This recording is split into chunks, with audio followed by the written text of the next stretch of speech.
नमस्कार दोस्तों, मैं हूं सुमित खरब और एफिडेविट के अंदर आपको क्या लिखना होता है, कैसे बनवानी होती है, आपको ये डाउनलोड करनी है एफिडेविट। जहां से मैं बता रहा हूं अपार्टमेंट प्लॉट थर्ड प्रेफरेंस। आप हस्बैंड वाइफ मिल के प्रॉपर्टी लेना चाहते हैं तो आपको एक एफिडेविट अलग से भरनी पड़ेगी। तो ये बिल्कुल ईजी प्रोसेस था। एफिडेविट कैसे भरते हैं, कहाँ से डाउनलोड करते हैं।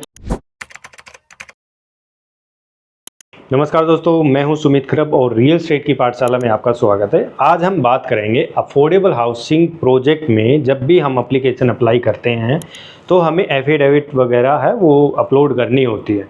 तो इसमें दो तरीके की एफिडेविट लगती हैं, एक तो थर्ड प्रेफरेंस के लिए और एक फोर्थ प्रेफरेंस के लिए। ये कहाँ मिलेंगी, कहाँ से डाउनलोड करनी है, किस वेबसाइट के ऊपर मिलेगी और इन एफिडेविट के अंदर आपको क्या लिखना होता है, कैसे बनवानी होती है वो, और थर्ड प्रेफरेंस किसके लिए है, फोर्थ प्रेफरेंस की जो एफिडेविट लगेगी वो किन लोगों के लिए है। तो ये सारी चीज़ें विद एग्जांपल के थ्रू हम समझने वाले हैं आज के इस वीडियो के अंदर।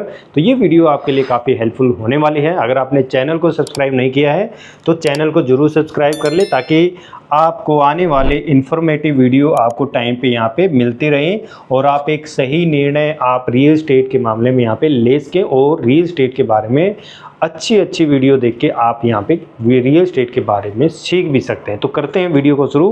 तो दोस्तों, सबसे पहले आपने गूगल खोलना है। आप मोबाइल में कर रहे हो या आप लैपटॉप में एप्लीकेशन फिल कर रहे हो किसी भी अफोर्डेबल प्रोजेक्ट का, तो सबसे पहले आपने खोला गूगल में हम डालेंगे TCP हरियाणा। ठीक है, आपको ये डाउनलोड करनी है एफिडेविट, जहाँ से मैं बता रहा हूँ, क्योंकि इसी साइट के ऊपर आप अफोर्डेबल हाउस के जो प्रोजेक्ट लाइव होते हैं यहीं पे जाके ऑनलाइन आप अप्लाई करते हैं और यहीं पे ड्रॉ होता है।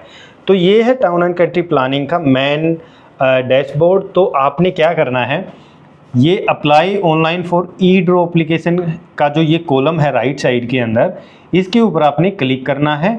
क्लिक करने के बाद ये अफोर्डेबल प्रोजेक्ट का डैशबोर्ड ओपन हो जाएगा। यहाँ पे जितने भी अफोर्डेबल हैं वो आपको शो हो जाएंगे कि कौन कौन सा प्रोजेक्ट यहाँ पे लाइव है, कौन कौन सा प्रोजेक्ट लाइव होके क्लोज हो चुका है, कैंसिल हो गया है कोई प्रोजेक्ट तो उसकी लिस्ट यहाँ मिलेगी, और ऑल यहाँ पे आपको सारे प्रोजेक्ट यहाँ पे नज़र आ जाएंगे। तो अभी जो लाइव प्रोजेक्ट है वो ये 3 प्रोजेक्ट अभी लाइव हैं। तो हम एक एग्जांपल के तौर पे आपको ये बता रहे हैं, क्योंकि ये फॉर्मेट, ये वीडियो हर अफोर्डेबल के अंदर ये शूट होती है। आप चाहे इस वीडियो को, हो सकता है उस टाइम पे ये अफोर्डेबल लाइव नहीं है, कोई और हो, तो भी ये वीडियो काम करेगी और ये प्रोसेस आपके लिए काम करेगा। तो हर प्रोजेक्ट के अंदर ये सेम प्रोसेस काम करता है। अब हमने एफिडेविट लेनी है तो हम क्या करेंगे, डिटेल ऑफ ड्रॉ के ऊपर जाएंगे और नीचे चलेंगे जहाँ पे प्रोजेक्ट की डिटेल होती है। ठीक है, हमने प्रोजेक्ट खोला, उसके अंदर हम यहाँ पे डिटेल सेक्शन में हम चले गए। तो इनमें आपने देख लेना है कि जो सबसे कम MB साइज़ होगा वही आपकी एफिडेविट है। यानी सबसे कम MB साइज़ किसका है, ये वाला 0.02 MB और 0.01 MB। तो ये दोनों एफिडेविट है। अब ये देखना है कि थर्ड प्रेफरेंस की कौन सी एफिडेविट है और फोर्थ की कौन सी, ये फोर्थ की है। अब हम इसको डाउनलोड करेंगे इस चीज़ को। तो अब ये अपनी थर्ड प्रेफरेंस की जो वो जो एफिडेविट है वो आ जाएगी। तो यहाँ पे हमने इसको डाउनलोड किया तो ये आ गई थर्ड। इसको ओपन करते हैं और इसको समझने की कोशिश कर देते हैं कि ये आपको कैसे भरना है और किन लोगों को ये फिल करनी है। ठीक है, हम एक एक पॉइंट लेके चलते हैं। अभी मैं आपको इसको थोड़ा जूम करके एक एक पॉइंट हम रीड करेंगे कि क्या लिखा हुआ है इसके ऊपर और इसमें भरना क्या है एग्जाम्पल के साथ। हमें थर्ड प्रेफरेंस के लिए अब ये किसको भरनी है। अब जैसे मान लीजिए affidavit for not owing any apartment plot third preference. ठीक है, इसमें क्या है कि आपको जो नोटराइज कराना है वो 10 रुपये की स्टैम्प पेपर के ऊपर आपको इसको नोटराइज कराना है। यानी 10 रुपये की स्टैम्प या टिकट लगा के भी आप इसको बना सकते हैं। ठीक है, अब इसको हम एक एक पॉइंट लेके चलते हैं। इसमें क्या आएगा, इसमें आएगा भाई जय, मान लीजिए आपका नाम राम है तो राम के हिसाब से आप यहाँ पे, मान लीजिए आपका नाम राम है। ठीक है, आप राम के नाम से बनना चाहते हैं तो यहाँ पे आपका नाम है वो राम आ जाएगा। और यहाँ पे आधार नंबर आपका आ जाएगा। जो भी आपका आधार कार्ड नंबर है वो यहाँ पे आपको प्रॉपर तरीके से यहाँ पे है वो लिखना पड़ेगा। उसके बाद अगर आप सन हैं तो फादर का नाम लिखेंगे, वाइफ हैं तो हस्बैंड का नाम लिखेंगे। जैसे कि फॉर श्याम, मैंने के फादर का नाम श्याम है। और मान लीजिए आपकी एज है वो कितनी है, मान लीजिए 35 साल के आप हैं तो 35 ईयर्स। उसके बाद रेजिडेंस कुछ भी ABC जो भी आपका एड्रेस है वो आपने यहाँ पे फिल कर देना है, आप कहीं के भी हों, ठीक है। जो आपके आधार कार्ड के ऊपर जो एड्रेस है वो एड्रेस आपने यहाँ पे डालना है, जो एड्रेस आपके इस आधार कार्ड के ऊपर आपको शो हो रहा है वो प्रॉपर तरीके से कंप्लीट आपने डालना है, ठीक है। ये हो गई अपनी पर्सनल डिटेल। उसके बाद हमने यहाँ पे क्या कह रहा है ये कहता है कि जो ये एफिडेविट मैं यहाँ पे लगा रहा हूँ ये किस कंडीशन के अंदर आता है, और मेरे पास हरियाणा, UT चंडीगढ़ और NCT दिल्ली या किसी लाइसेंस कॉलोनी या सेक्टर के अंदर किसी भी प्रकार का मकान नहीं है, ठीक है। तभी मैं ये एफिडेविट है वो फिल कर रहा हूँ। यानी ये उन लोगों के लिए ये एफिडेविट फिल की जाएगी जिसके पास UT Chandigarh, NCT Delhi sector या किसी लाइसेंस कॉलोनी या हरियाणा के अंदर हुड्डा के अंदर किसी भी प्रकार का प्लॉट या फ्लैट या मकान नहीं है, वही इसको फिल करेगा थर्ड प्रेफरेंस के अंदर। और ये किसके अंदर फिल किया जाएगा, जो अफोर्डेबल की जो पॉलिसी है 2013 हरियाणा गवर्नमेंट ने जो पॉलिसी बनाई थी उसके अंदर मैं इसको फिल कर रहा हूँ।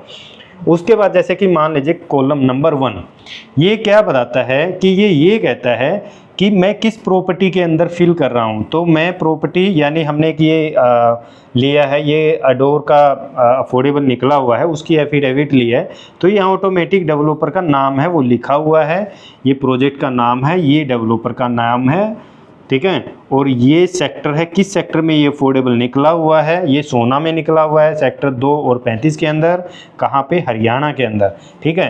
Under government of Haryana affordable housing policy 2013 issue. Column में तो ये आ गया कि प्रोजेक्ट किसका है, कहाँ पे है, उसका नाम आ गया। अब सेकंड के अंदर देखते हैं कि सेकंड के अंदर क्या है। सेम ऐसे ही आप लोगों ने इसको फिल करते हुए चलना है, ठीक है। सभी पॉइंटों को एक छोटी सी लाइन में समझने की कोशिश करें तो ये है कि भाई आपने किसी अदर अफोर्डेबल के अंदर आपने जो एप्लीकेशन है वो नहीं फिल किया हुआ है तब आप इसको भर सकते हैं। अगर आपके डिपेंडेंट यानी फैमिली में बच्चों के पास किसी भी प्रकार की प्रॉपर्टी नहीं है हरियाणा, UT चंडीगढ़ या NCT दिल्ली या सेक्टर हुड्डा के अंदर, तो आप इसको फिल कर रहे हैं। तो ये सारी चीज़ें उन लोगों के लिए हैं जो मकान नहीं है जिनके पास, तो थर्ड कैटेगरी का एप्लीकेशन है वो फिल करेंगे। और उसके बाद आपने क्या करना है, यहाँ पे आपने क्या करना है, इसका प्रिंट निकाल लेना है, प्रिंट निकाल के तब इसको पेन से भर लेना है। तो आपने अपना नाम, जैसे कि हमने राम लिखा था तो यहाँ पे राम, कि मैं राम हूँ और मैं इस एफिडेविट को फिल कर रहा हूँ।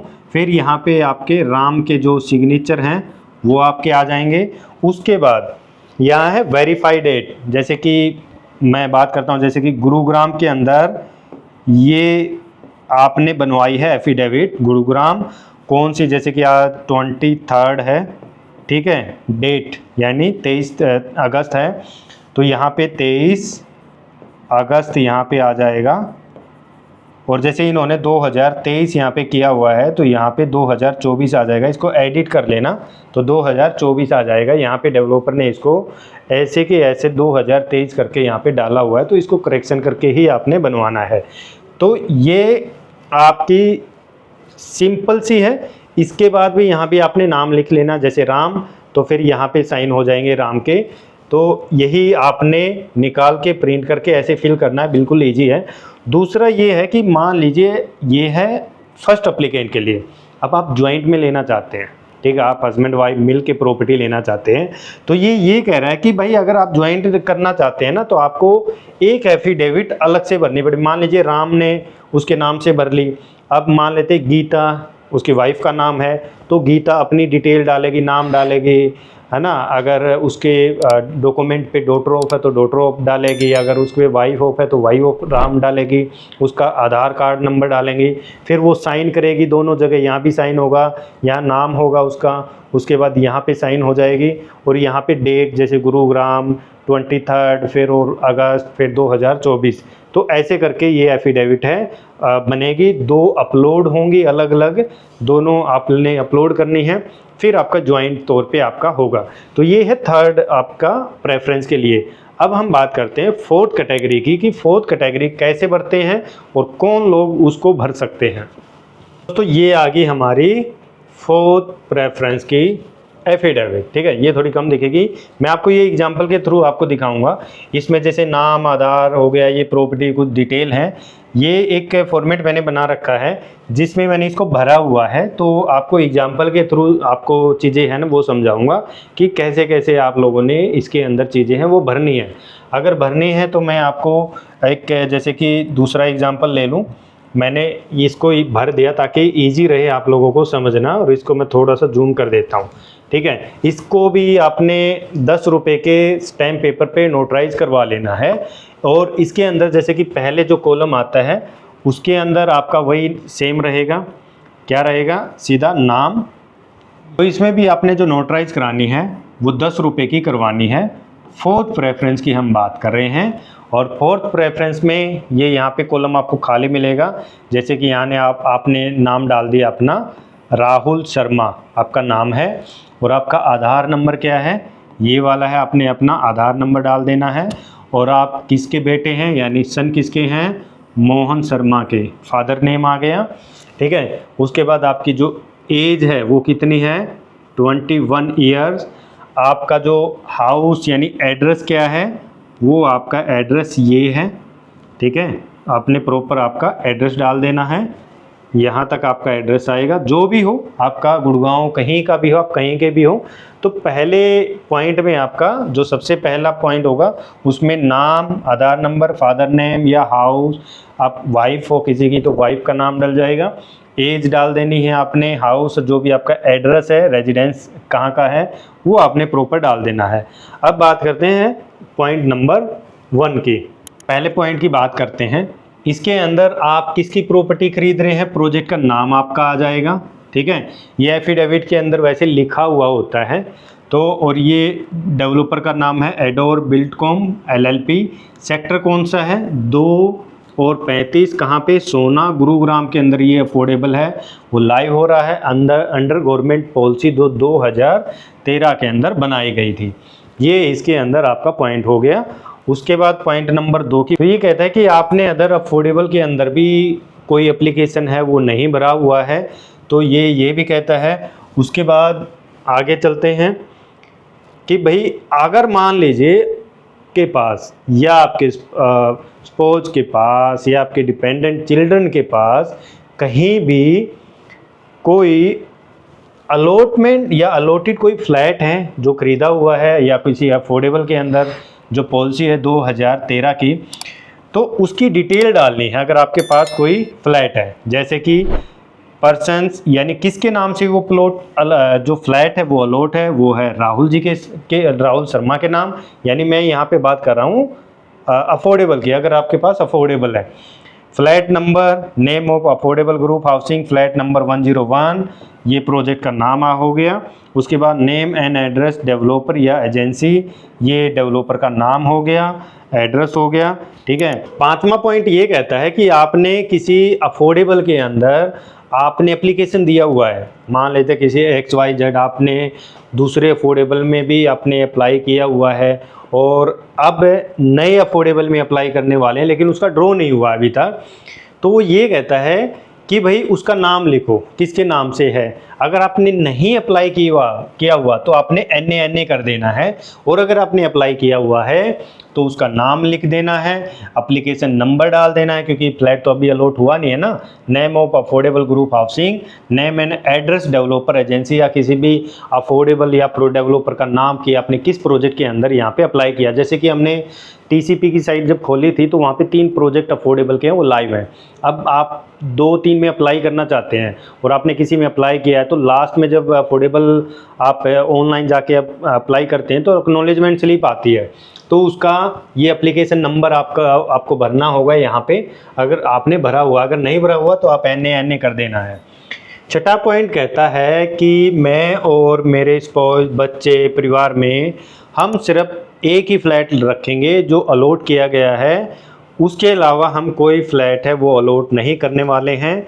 तो छठे पॉइंट के अंदर ये है और वो पॉलिसी अंडर 2013 अफोर्डेबल की। और सातवां पॉइंट कहता है कि आपके पास कोई यूटी चंडीगढ़, एनसीटी दिल्ली या हुड्डा सेक्टर कॉलोनी या लाइसेंस कॉलोनी के अंदर अगर आपके पास कोई मकान है, कोई फ्लैट है, कोई प्लॉट है, तो उसकी डिटेल दें।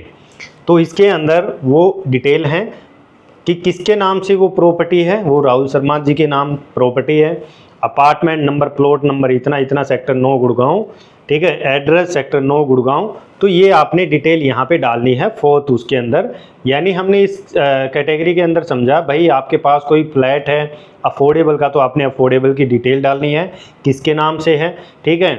उसके बाद कॉलम आपका खाली होता है ये वाला कि भाई आपके पास अगर कहीं और अदर अफोर्डेबल के अलावा कोई प्रॉपर्टी है तो उसकी डिटेल डाल देनी है, ठीक है। अगर आपने कोई अफोर्डेबल अप्लाई किया हुआ है, उसका ड्रॉ नहीं हुआ है अभी तक, तो उसकी डिटेल आपने डालनी है, एप्लीकेशन नंबर डालना है, किस डेवलपर का लिया का आपने एप्लीकेशन है वो डाला हुआ है। और सबसे पहले वाले में आपने अपनी डिटेल डालनी है, अपना नाम डालना है, आधार नंबर है, आप वाइफ ऑफ है या सन ऑफ है, तो उसकी डिटेल डाल के आपने इसको नोटराइज करा लेना। लास्ट में जाके आपने अपना नाम लेना है, यहाँ पे नाम वो लिख देना है, फिर सिग्नेचर कर देने हैं आपने। उसके बाद यहाँ पे नाम, फिर सिग्नेचर, उसके बाद यहाँ पे डेट आ जाएगी वेरीफाइड, कहाँ की से आप ये बना रहे हो, गुरुग्राम, कौन सी डेट को, 3rd डे ऑफ अगस्त 2024, यहाँ 24 आएगा, ठीक है। और इन केस अगर आप भरते हैं तो आपको जैसे कि ज्वाइंट के नाम से वो एफिडेविट नहीं मिलती है, तो आपको सेम अदर नाम से आपको जो एफिडेविट है वो आपको बनवानी पड़ेगी। तो दोस्तों ये बिल्कुल इजी प्रोसेस था, एफिडेविट कैसे भरते हैं, कहाँ से डाउनलोड करते हैं और कैसे बनवाने हैं। तो ये एक बार प्रिंट निकाल के पेन से भर के कोर्ट में जाना है, 10 रुपये की टिकट लगवानी है और उसके ऊपर ठप्पा लगवा लेना है, नोटराइज करवा लेनी है। और उस पर फिर फ़ोटो उतार के फ़ोन से उसको क्रॉप करके आधार कार्ड, पैन कार्ड के साथ उसको फिर अपलोड कर देना है। आप जैसे लैपटॉप से भरते हैं ना, तो एक फ़ोल्डर बना लेना, वहीं पे आप अपने आधार कार्ड, पैन कार्ड, एक फ़ोटो भी लगेगा वो, और इसको फ़ोटो उतार के अपना एक फ़ोल्डर बना लेना कंप्यूटर में या लैपटॉप में, जहाँ भी आप भरते हैं। तो फिर उसको स्टेप बाय स्टेप है वो अपलोड करते रहना। तो दोस्तों ये थी एक काफ़ी लोगों को वैसे पता नहीं था कि कहाँ से डाउनलोड करें और कैसे इसको भरना है, कौन लोग कौन सी कैटेगरी की जो एफिडेविट है वो भर सकते हैं। तो दोस्तों वीडियो पसंद आई तो लाइक ज़रूर करें और चैनल को ज़रूर सब्सक्राइब कर दिया करो। आप वीडियो देख के भाग जाते हो, वीडियो लाइक भी नहीं करते और चैनल को सब्सक्राइब भी नहीं करते, ताकि आगे आने वाली वीडियो आपको मिलेगी नहीं जब तक आप इन चीज़ों को नहीं करेंगे। तो मिलते हैं दोस्तों ऐसी इन्फॉर्मेशन वीडियो के साथ। Thank you.